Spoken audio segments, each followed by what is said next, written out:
전능하사 천지를 만드신 하나님 아버지를 내가 믿사오며 그 외아들 우리 주 예수 그리스도를 믿사오니 이는 성령으로 잉태하사 동정녀 마리아에게 나시고 본디오 빌라도에게 고난을 받으사 십자가에 못 박혀 죽으시고 장사한 지 사흘 만에 죽은 자 가운데서 다시 살아나시며 하늘에 오르사 전능하신 하나님 우편에 앉아 계시다가 저희로서 산자와 죽은 자를 심판하러 오시리라.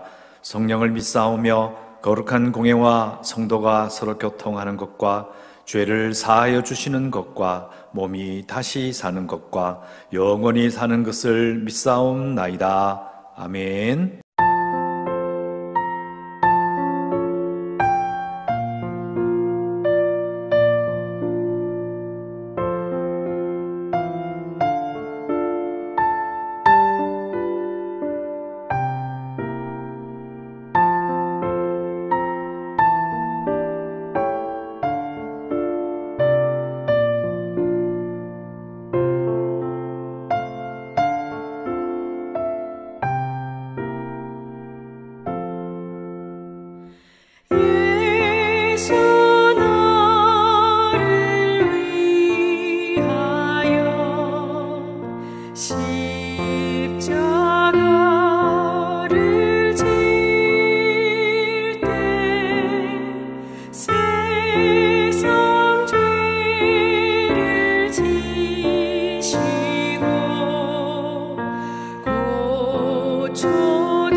고난주간 첫날 월요일 새벽 말씀입니다.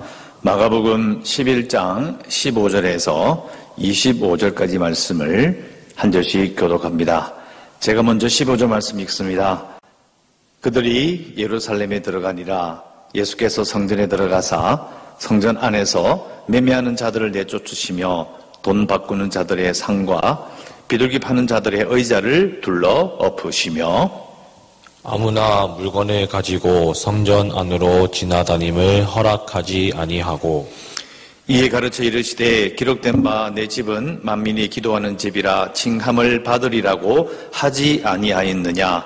너희는 강도의 소굴을 만들었도다 하시매 대제사장들과 서기관들이 듣고 예수를 어떻게 죽일까 하고 꾀하니 이는 무리가 다 그의 교훈을 놀랍게 여김으로 그를 두려워하밀러라.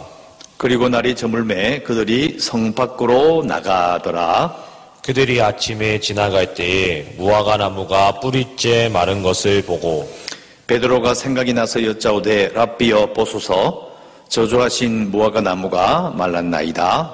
예수께서 그들에게 대답하여 이르시되 하나님을 믿으라. 내가 진실로 너희에게 이르노니 누구든지 이 산더러 들리어 바다에 던져지라 하며 그 말하는 것이 이루어질 줄 믿고 마음에 의심하지 아니하면 그대로 되리라.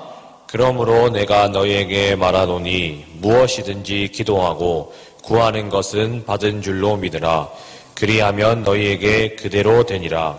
서서 기도할 때에 아무에게나 혐의가 있거든 용서하라. 그리하여야 하늘에 계신 너희 아버지께서도 너희 허물을 사하여 주시리라 하시니라.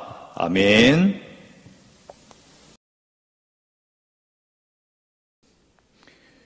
고난주간 첫 번째 새벽기도 말씀입니다.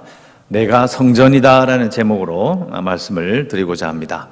오늘 읽은 말씀, 예수님께서 성전에 들어가셔서 성전 청결, 그러니까 매매하는 자들을 내쫓으시고 돈 바꾸는 자들의 상을 엎으시는 그 장면은 정말 유명한 장면입니다. 그 사건과 더불어서 저주하신 무화과 나무가 말랐던 그 이야기, 그리고 22절 이후로 이제 기도의 능력에 대한 부분이 쭉 나오는데요. 사실 읽어보시면 쉽게 읽기는 내용은 어렵지 않습니다. 성전은 기도하는 집이다. 우리가 지금 교회에 와서 기도하는 것처럼 성전은 기도하는 곳이지. 그리고 뒤에 말씀 보면 하나님을 믿어라 23절, 24절, 25절까지 쭉 보면 산더러 들리어 바다에 던져지라 해도 믿고 구하면 마음에 의심하지 아니하면 이루리라. 이것도 기도의 내용이죠. 그러니까 성전은, 교회는 기도하는 곳이고 기도할 때에 의심하지 않고 열심히 기도하면 다 이루어 주신다. 조금만 더 보더라도 25절에 서서 기도할 때 용서하면 너도 용서함을 받는다. 기도의 주제로 보일 수 있어요. 그렇게 어렵지 않죠. 그런데 우리가 하나님 말씀을 읽을 때에 하나님 말씀을 너무 쉽게 읽으면 안 됩니다. 하나님이신 그분이 이런 말씀을 하실 때에 단순하게 하신 말씀이 아닌 것이죠. 그래서 요한복음을 이렇게 쭉 지나면서 제가 느낀 게 예수께서 하신 말씀들은 우리가 그 시대 사람이 아니기 때문에 왜 그렇게 말씀하시는지를 우리가 놓칠 때가 좀 있다는 거예요. 중요한 것은 예수님께서 스스로를 누구라고 생각하는지가 정말 중요합니다. 또 스스로를 생각할 때 바로 자신이 누구인지를 정확하게 알고 이 말씀을 읽어버리면 예수님께서 이 말씀 하시는 것이 얼마나 큰 이야기인지를 알 수 있습니다.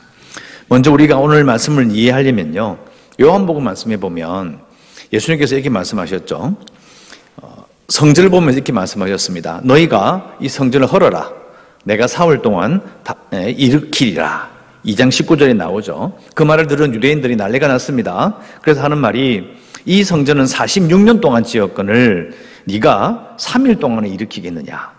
예수님이 대답. 그러나 예수는 성전된 자기 육체를 가리켜 말씀하신 것이라 라고 되어 있습니다. 자, 생각해 봅시다. 성전된 자기 육체를 가리켜 말씀하셨다. 이 말은 무슨 말이에요? 예수님 자신이 성전이라는 말이에요. 예수님 자신이 교회란 말이 되는 것이고, 예수님 자신이 성전의 핵심적인 그 부분, 성소라고 말씀하시는 거예요. 그러니까 이걸 이해하고 오늘 본문을 읽으면 이게 이제 구약의 역사와 예수님의 시대, 우리의 시대까지도 이게 쭉 연결되는 아주 중요한 통찰을 말하고 있습니다. 예수님의 고난을 단순하게 예수님께서 내 죄를 위해서 대신 죽으셨다. 제가 어릴 때 수련회 가가지고 그렇게 많이 울었던 나 같은 이 연약한 나를 위해서 예수님께서 왜 내 죄를 대신 지시고 죽으셨을까? 그것이 너무도 마음이 아파서 많이 울었던 기억이 있는데 그 고난의 의미를 더 깊이 들어가는 출발점이 될 수 있습니다. 읽으면서 보시면 먼저 15절부터 나오는 성전 청결 사건이 나오는데요. 사실 이 성전이라는 부분들은 원래 솔로몬의 이 봉헌, 성전 봉헌 기도를 쭉 읽어보시면 기도의 기능이 있어요. 그게 무슨 말이냐면 이스라엘 백성들이 죄를 지었을 때에 성전에 와서 회개 기도하면 용서해 주시겠다라고 하는 부분이 정확하게 나옵니다. 성전의 기능이 죄 용서의 기능도 있지만은 회개 기도하여 기도를 통해서 하나님 앞에 나아가고 용서받는 부분도 같이 있어요. 성전의 기능은 기도의 기능과 죄 용서의 기능 두 가지가 있습니다. 그게 바로 솔로몬의 성전 봉헌 장면을 잘 읽어보면 나오는 건데요. 그러니까 22절에 보시면 예수께서 그들에게 대답하여 이르시되 하나님을 믿으라. 이 말은 23절, 24절, 25절까지 연결지어서 23절에서 24절, 25절까지 내용대로 기도를 하면 그런 일을 행하실 하나님을 믿으라, 이런 말이 되는 거죠.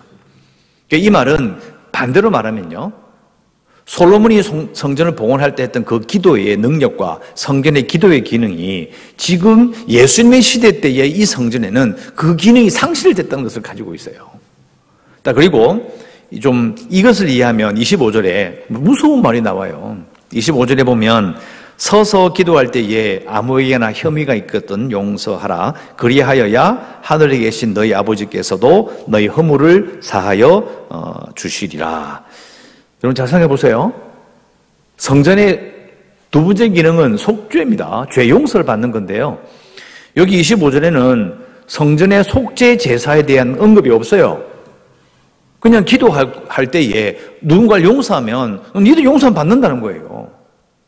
성전에서 속죄제 수백 년을 내려온 수천 년까지는 아니군요. 1450년에 이제 하나님께서 그들을 끌어내고 이스라엘 백성들을 하여금 레위기를 통하여 속죄에 대한 것을 가르치신 이후로 처음 듣는 이야기인 거예요. 서서 기도할 때에 네 마음속으로 누굴 용서하면 너도 용서함을 받는다. 여러분 성전의 이 죄 용서의 기능도 상실되었다라는 것을 예수님은 말씀하고 있는 것입니다. 그러니까 이걸 이해하면요, 예수님께서 하신 말씀이 단순히 교회 가면 기도하면 돼, 교회는 기도하는 곳이야, 이런 것을 말씀하고 계신 게 아닌 거예요. 그 시대에 예수님께서 계셨던 그 시대에 유대인들이 그렇게 우러러봤던 성전이 아무리 대단해 보여도 끝난 거예요. 솔로몬이 건축했던 성전은 깨져버리고 스룹바벨이 와서 다시 한번 세웠던 스룹바벨 성전을 더 증축해가지고요, 더 멋지게 지은 게 예수님 시대의 헤롯 성전인데 그것이 끝났다는 거죠. 그것을 말하고 있어요.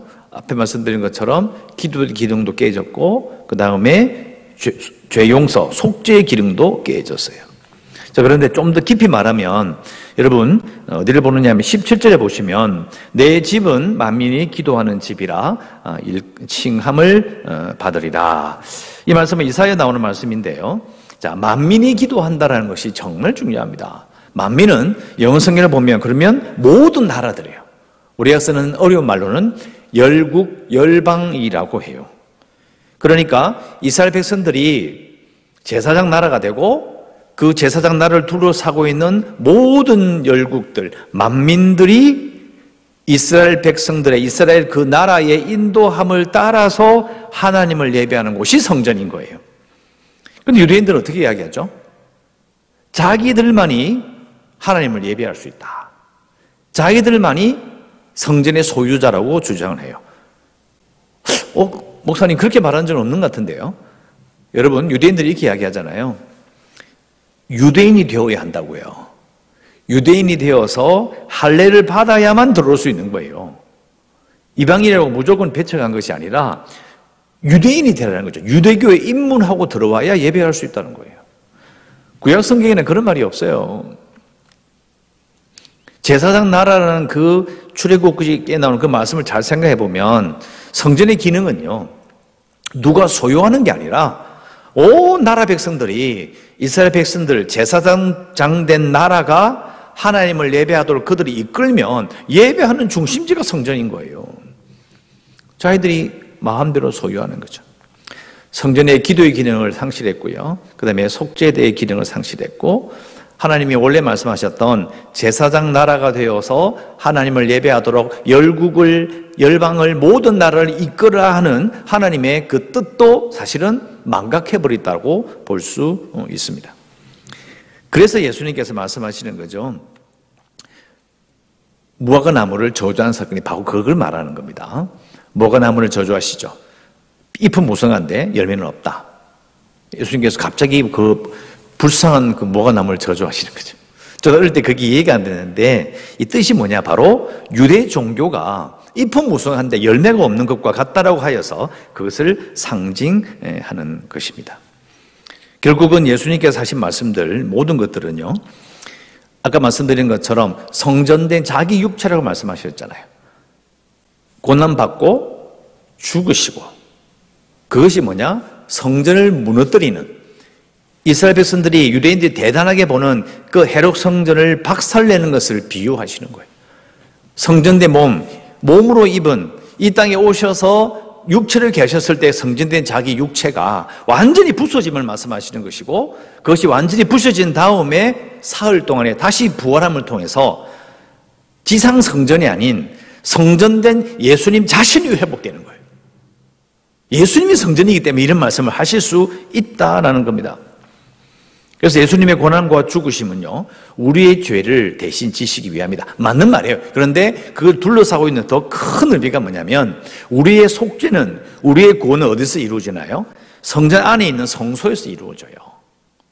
예수님이 성소이시자 예수님이 성전이신 거예요. 그러니까 지상에서 하나님을 바라보지 못하고 참 성전이신 예수님을 바라보지 못하는 유대교를 끝내시는 거죠. 그리고 사람의 눈을 가리우고 건물에게만 집중하게 했던 사람들의 눈을 깨우기 위해서 성전이 박살나 버려요. 지금 우리가 알고 있는 제3성전 아무 소용없어요. 그걸 성경을 잘 몰라서 하는 소리지, 이 말씀을 이해하면 제3성전은 필요 없습니다. 왜요? 예수님이 바로 그 성전이시기 때문입니다. 이걸 정확하게 알면 이해가 되는 거죠. 그래서 예수님께서 말씀하신 대로 지상성전은 파괴되고 예수님이 죽으신 것과 같이, 그리고 나서 사흘 만에 부활하심으로 말미암아 성전의 원래 기능인 기도과 죄사함, 이 능력을 예수님께서 회복시키시고 예수님 자신이 성전 되어 주신다라고 볼 수 있어요. 이걸 이해하면 참 예수님 말씀 하나하나가 이거 정말 대단한 말씀인 거죠. 자, 정리해 보겠습니다. 예수님께서 고난 받으시고 죽으셨다 부활하심으로 참 성전이 되셨다. 그러면 우리에게 일어날 수 있는 일들은 뭐냐? 첫 번째, 그래서 우리가 예수님의 이름으로 기도할 수 있는 거예요. 왜? 예수님이 참 성전이기 때문이죠. 그래서 내가 예수님의 이름으로 기도하면 성전에 가서 기도하는 것과 같은 거예요. 그래서 예수님의 이름으로 모인 곳이 바로 성전이 돼요. 근거는 마태복음 18장 20절에 나오는 것처럼 두세 사람이 모인 곳에, 뭘로 모인다고요? 내 이름으로 모인 곳에는 나도 그들 중에 있느니라. 그 말씀이 예수님의 성전 되심을 말하는 것입니다. 구약 성경에 보면 이렇게 실로나 아니면 중앙 장막이 하나 있었는데, 이제 사람들이 이제 많은 논쟁이 있어요. 지방에는 이렇게 예배드리는 장소가 없었느냐? 그러면 중앙에 딱 하나만 있었다라면 멀리 있는 사람이 예배를 드리러 그까지 예루살렘까지 올라와야 되는데 올 때에 그러면 가난한 자가 새 한 마리 바치려고 그러면 그 먼 길을 와야 되느냐? 그 생도면 어떻게 하느냐? 별의별 이야기 다 나와요. 그런데 하나님의 이름이 있는 곳에는 예배 드리면 다 받아주신다고 했어요. 그 구절이 출애굽기 20장 24절에 나와요. 내게 토단을 쌓고, 흙으로 토단을 쌓고 그 위에다가 너의 양과 소로 너의 번제와 화목제를 드려라. 내가 내 이름을 하나님의 이름을 기념하게 하는 모든 곳에서 내게 임하여 복을 주시리라. 이렇게 되어 있어요. 그래서 구약에 보면 이 가나안 땅 전체에 레위인들이 다 퍼져 살잖아요. 레위인이 있다는 뜻은 뭐냐면 예배를 드릴 수 있다는 의미를 가지고 있어요. 다 퍼져서 예배를 드리는 거죠. 그거 똑같은 일들이 예수님께서 성전되어 주심으로 말미암아 예수님의 이름으로 기도할 수 있는 곳, 예수님의 이름으로 모인 그곳이 바로 성전이 되는 거예요. 그러니까 이걸 이해하면 가만히 생각해 보면요, 구약시대의 백성들이, 이스라엘 백성들이 가나안 땅에 흩어져서 각자의 처소에 각자의 살고 있는 그곳에서 성소를 만들고 하나님의 이름을 부르며 예배 드렸던 그 역사가 우리에게도 일어나고 있는 거예요. 그러니까 결국은 예수님께서 우리를 위해 죄를 대신하여 죽으시고 부활하심으로 참 성전, 참 성소가 되어주셨다. 그 일들을 이루시기 위해서 고난을 당하신 거예요. 그 고난을 당하셨다는 그 안에 숨은 뜻이 뭐냐면 성전에서 죄 용서를 받았기 때문에 예수님께서 우리의 죄를 대신하여 죽으셨다는 말도 맞는 게 되는 거죠. 어릴 때에, 고등학생 때에, 또 배울 때에 이 예수님의 성전 되심을 이렇게 가르쳐버리면 이해하기 힘든 거예요. 이게 무슨 이야기를 하고 있냐, 이게 될 수 있어요. 하지만 예수님께서 분명히 말씀하셨거든요. 성전을 헐어버리면 내가 사흘 만에 다시 일으키리라. 예수님은 성전된 자기 육체를 가리켜 말씀하신 것이다. 그 말의 의미를 그냥 지나갈 수가 없어요. 고난의 의미가 뭐냐? 우리의 죄를 위해 고난 당하셨다. 그건 너무 간단한 이야기인 거예요.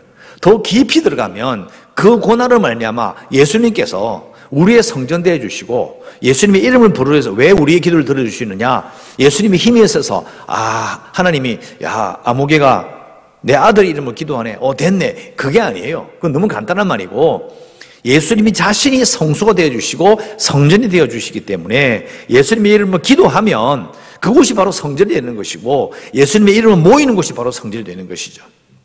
여러분, 우리는 예수님의 고난으로 말미암아 예수님의 이름으로 기도하고 예수님의 이름으로 모여서 하나님을 예배하며 하나님께로 나아갑니다. 고난의 의미를 좀 더 깊이 묵상하는 고난 주간이 되어야 하는 것입니다. 그래서 우리의 고난이 예수님의 고난과 겹쳐질 때가 있습니다. 나도 너무 예수님 너무 고생하셨구나. 여러분, 예수님의 고난과 우리의 고난을 겹쳐가지고 쉽게 생각할 수 있는 게 아닙니다. 우리는 흔히 그렇게 생각하는 거죠. 네, 그렇지 않습니다. 고난은 그렇게 비교할 수 있는 게 아니고요. 예수님께서 고난 받으셔서 이루시고자 했던 것이 무엇인지를 깨우칠 때에 우리가 그 고난을 통하여 예수님의 이름으로 기도하고 함께 모여서 교회를 이룬다라는 것이 얼마나 큰 영광인지를, 하나님께서 우리가 교회를 모이는 것, 예수님의 이름으로 기도한 것 하나하나 전부 다 계획하시고 그대로 이루시고 그 역사가 지금까지 이어질 것이고 제가 이 땅에서 없어졌을 때도 여전히 교회는 이 땅에서 이루어지고 앞으로 나가게 될 것입니다. 이것을 기억하셨으면 좋겠고요. 우리가 기도할 수 있는 것은 기도 제목이 예수님의 고난과 죽으심, 부활을 믿는 나는 기도의 능력과 용서의 감동이 회복되기 원합니다. 이렇게 기도해야 돼요. 예수님의 고난과 죽으심과 부활을 믿는다는 것이 그냥 부활한다, 그걸 넘어서서 예수님의 성전 되심을 내가 믿는 거예요. 그러면 그걸 제대로 믿는 자는 어떻게 될까요? 유대인들이 잃어버렸던 성전의 본래 기능, 기도와 용서의 감동이 함께하게 되는 거예요. 예수님의 고난을 믿는다, 죽으심을 믿는다, 부활하신 걸 내가 믿는다, 예수님께서 나의 성전 되어 주심을 믿는다. 그러므로 나는 예수를 믿어 기도의 능력을 회복하고 용서의 감동이 회복되기를 원합니다라고 우리는 기도할 수 있습니다. 이렇게 기도하시고 계속해서 우리의 교회가 구원의 방주가 될 수 있도록, 이번에 코로나19가 이제 진정되고 나면 전 세계가 고생하고 있지만은 분명히 우리가 갖는 신앙에 대한, 특히 한국에도 이 교회에 대한 엄청난 변화의 물결이 올 것입니다. 우리의 신앙을 다시 한번 되돌아볼 수밖에 없고 교회에 대한 많은 문제가 있을 것으로 그렇게 저도 보고 있습니다. 하지만 하나님의 구원은 변하지 않습니다. 그래서 우리의 교회가 구원의 방주가 될 수도 계속 기도해 주시고 재개발을 위해서 그리고 연약한 성도들과 주일학교 아이들을 위해서 선교지를 위해서 이 나라를 위해서 꼭 기도하시고 고난주간 월요일 오늘 하루를 경건하게 보내시기를 주의 이름으로 축원합니다. 기도하겠습니다. 하나님 감사합니다. 우리 영성 예배로 고난주간 첫날 새벽 기도회로 모입니다. 영상을 함께 보며 말씀을 들으며 하나님을 예배할 때에 오늘 말씀에 근거하여 기도합니다. 예수님께서 우리의 성전 되심을 우리가 믿습니다.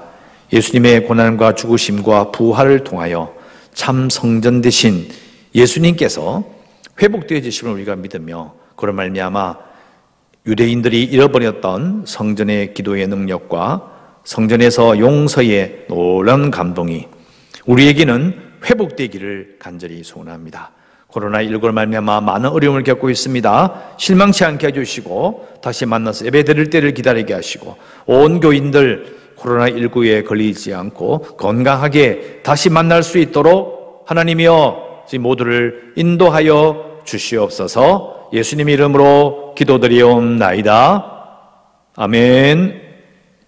하늘에 계신 우리 아버지여, 이름이 거룩히 여김을 받으시오며 나라의 임하옵시며 뜻이 하늘에서 이루어진 것 같이 땅에서도 이루어지이다.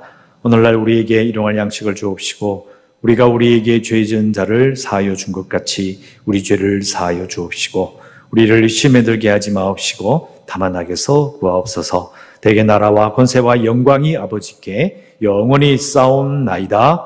아멘.